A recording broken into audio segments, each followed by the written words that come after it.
Happy Monday. Shit, now I gotta scroll back. And today on Coffee and Conversation with your girl, Shakenya. When you get a minute, go to that YouTube channel. Hey Terry, Shakenya, and hit subscribe. Look at some of the videos.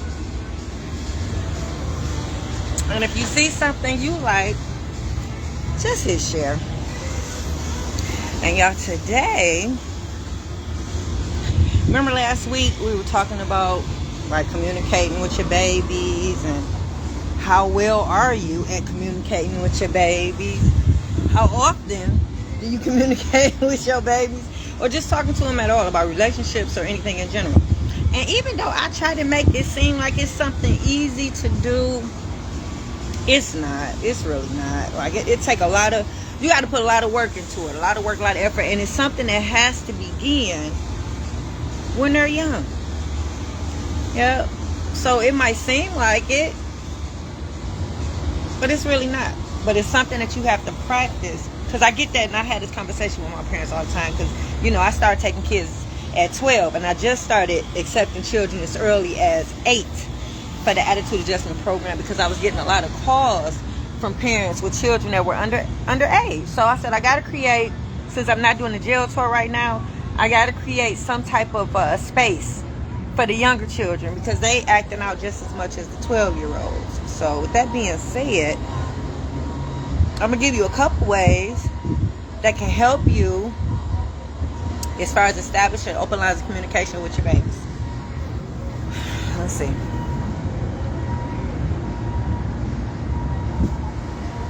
One thing that I used to do, I used to have family meetings with the boys when they were growing up. Yeah. I used to have family meetings with the boys. I can't think of how often we did it. I want to say once a month. It could have been once every so many months. I don't know, but it was often. It was often. And that time we'll sit at the dining room table,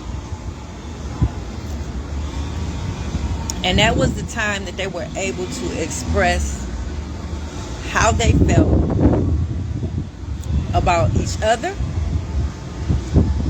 things that they might be going through that they might not have felt comfortable coming to me to talk to me about. Because yeah, even though I have established a line of communication, hey Troy, even though I've established that line of communication, they still struggle when it comes to talking about certain things. Boys might be struggling if they don't have a man to talk to come to their mama. It might be certain things they might not want to say, or might not, you know.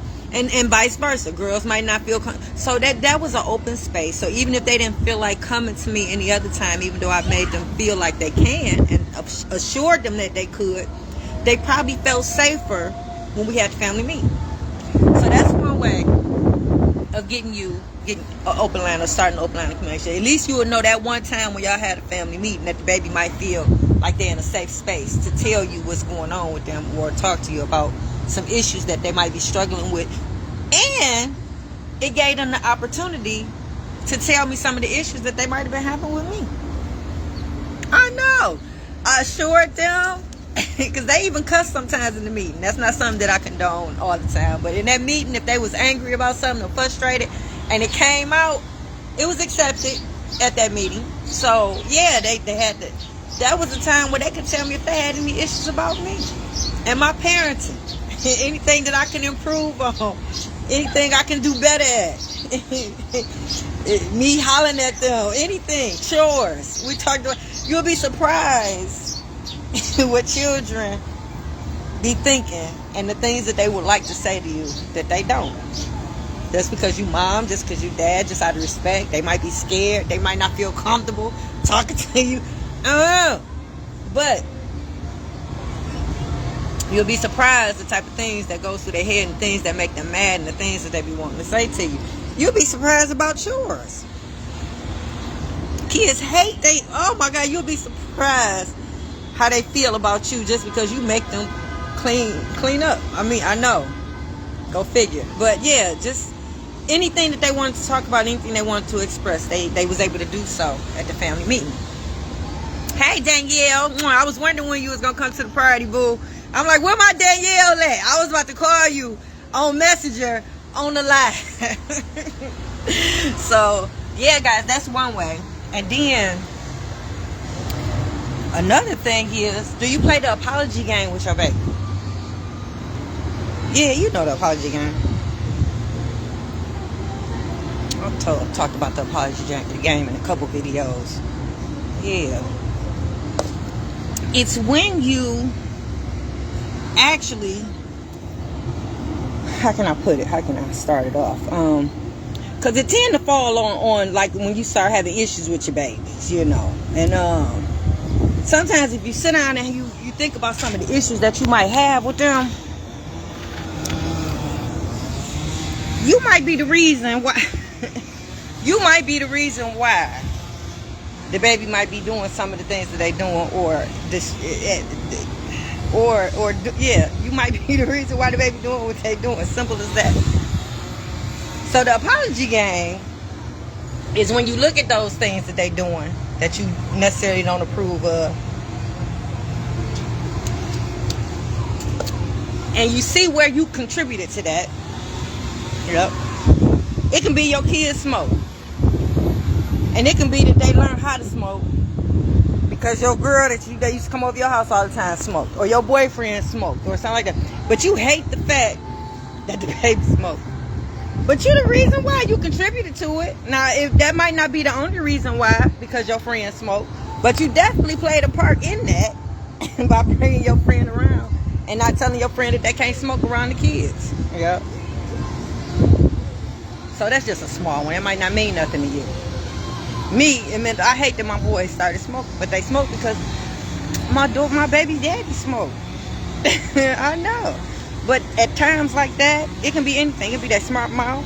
It can be you took them over your friend's house and she allowed her kids to talk back to her. And yeah, she allowed her kids to spaz out, talk back, all that type of stuff. So you taking your kids over there, your kids done been influenced by her kids. So yeah. But you can't get mad at nobody but yourself because you took them over her house. And you exposed them to that.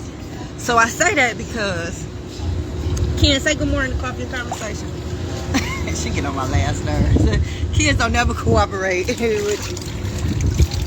you. So I say that to say the apology game is when you actually think about those things and then you see how you contributed to those things. You see if you exposed them to those things. And if you have, you gotta apologize to those babies. Yep. You'll be surprised just you apologizing to them, how that makes them feel, for one. And for two, it'll open up a line of communication for y'all to talk about whatever that is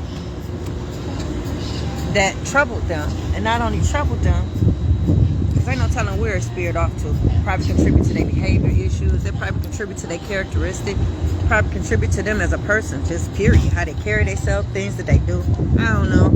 All I'm telling you is play the apology game with your babies. Yep.